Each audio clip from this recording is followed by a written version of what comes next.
সালে রাজ্যের ক্ষমতা পরিবর্তনের পর তৃণমূল সরকার স্যারেন্ডার কেএলও লিঙ্কম্যান সহ স্যারেন্ডার মাওবাদীদের স্পেশাল হোমগার্ড পদে নিয়োগ করবে বলে ঘোষণা করে। এরপর এরা স্যারেন্ডার করলেও এখনো পর্যন্ত তাদের এই পদে চাকরি বন্দোবস্ত করেনি বর্তমান রাজ্য সরকার। দ্রুততার সাথে নিয়োগ করতে হবে রাজ্যের সরকারকে। এই দাবিকে সামনে রেখে বৃহস্পতিবার কোচবিহার পৌরসভার সামনে থেকে অনির্দিষ্টকালের জন্য অনশন আন্দোলনে সামিল হন স্যারেন্ডার কেএলও এবং লিঙ্কম্যানরা। যদিও শনিবার ডিআইবি, ডিএসপি, ডিআইসি সহ অন্যান্য আধিকারিকদের আশ্বাস পেয়ে তারা আন্দোলন প্রত্যাহার করে। উল্লেখ্য, রাজ্যের বামফ্রন্ট সরকারের আমলেই কেএলও মাওবাদী সহ বিভিন্ন সংগঠনের সাথে যুক্ত যুবক যুবতীদের মূল স্রোতে ফিরে আসার আহ্বান জানিয়েছিল তৎকালীন রাজ্য সরকার। এরপর 2001 সালের পর থেকে ধাপে ধাপে 2007, 2010 সাল পর্যন্ত এই সমস্ত সংগঠনের সাথে যুক্ত বিভিন্ন যুবক যুবতীরা মূল স্রোতে ফিরে আসেন। তাদের মধ্যে প্রায় সকলেই পরবর্তীতে হোমগার্ড পদে চাকরিতে যোগদান করেছেন। 2011 সালে রাজ্যের ক্ষমতা পরিবর্তনের পর তৃণমূল সরকার স্যারেন্ডার কেএলও এবং লিঙ্কম্যান সহ স্যারেন্ডার মাওবাদীদের স্পেশাল হোমগার্ড পদে নিয়োগ করবে বলে ঘোষণা করে। এরপর এরা স্যারেন্ডার করলেও এখনো পর্যন্ত তাদের এই পদে চাকরি বন্দোবস্ত করেনি সরকার বলে অভিযোগ। এদিন আন্দোলনকারীরা জানান, আশ্বাস পেয়েই তারা অনশন আন্দোলন তুলে নিলেন। তারা এও জানান, আশাবাদী এবার তাদের দাবি মান্যতা পাবে। আন্দোলনকারী তুষারকান্তি রায় জানান, এদিন আইসি তপন পাল, ডিআইবি, ডিএসপি সহ অন্যান্য পুলিশ আধিকারিকরা তাদের সঙ্গে দেখা করতে আসেন এবং তাদের কাছে 15 দিনের সময়সীমা নেন। সমস্যার সমাধান হবে বলে জানান তারা। এরপরই আন্দোলনকারীরা আন্দোলন তুলে নেন। তবে তাদের দাবি না মানা হলে তারা পুরো উত্তরবঙ্গ জুড়ে বৃহত্তর আন্দোলনে যাবেন পরবর্তীতে, এও জানান তিনি।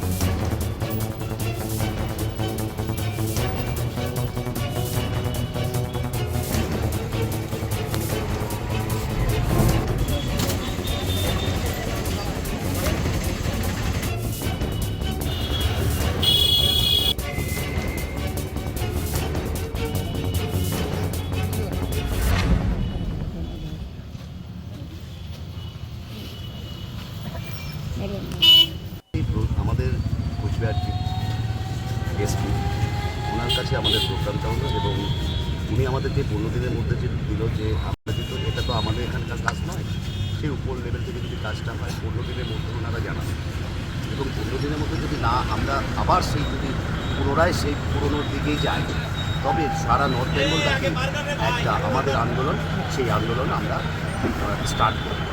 আচ্ছা, আগেও তো আশ্বাস পেয়েছিলেন, এবার কি আশাবাদী? আশাবাদী, এবার আশাবাদী।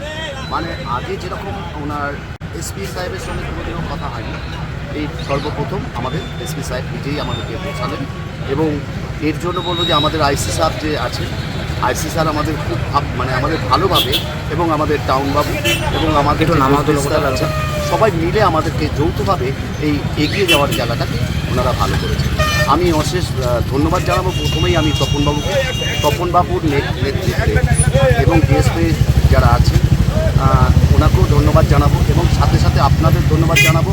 কারণ আজকে যে পরিস্থিতি আমাদের যে ছেলেগুলি যেভাবে আছে, আজকে দেখেছেন আপনারা হয়তো চোখের সামনে দেখেছেন এই বয়স্ক কতদিন থেকে আছে।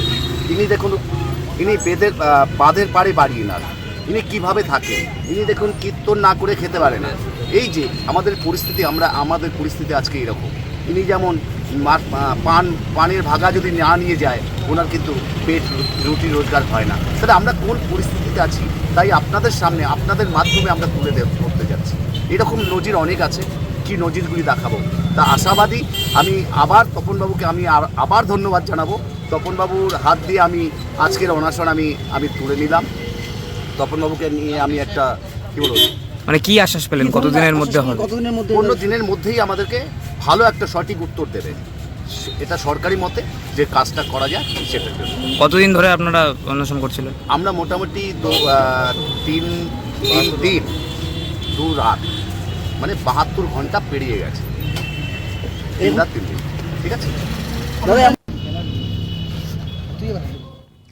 সংগঠনের সম্পাদক বিহারী কার্জি জানান, এদিন প্রশাসনের আশ্বাসেই তারা আন্দোলন তুলে নিলেন। যদি তাদের দাবি না মানা হয় তাহলে বৃহত্তর আন্দোলন না নামারও হুঁশিয়ারি দিয়েছেন তিনি।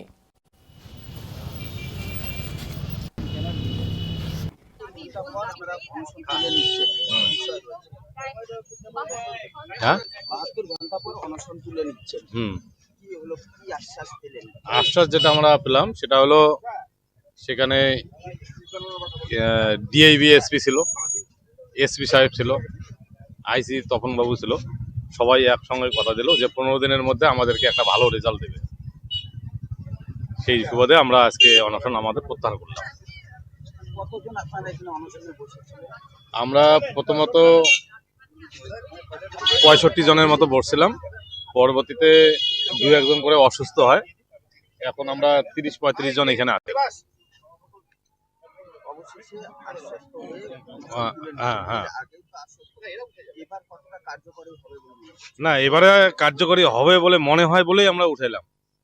যদি 15-20 দিন 10-15 দিন পরে যে আমাদেরকে যে সঠিক রেজাল্টটা দেওয়া কথা, যদি সেও সঠিক রেজাল্টটা না পাই, আমরা আগামী দিনে আবার মানে বৃহত্তর আন্দোলনে নামবো, সেটা নর্থ বেঙ্গল বেসিস। আমার নাম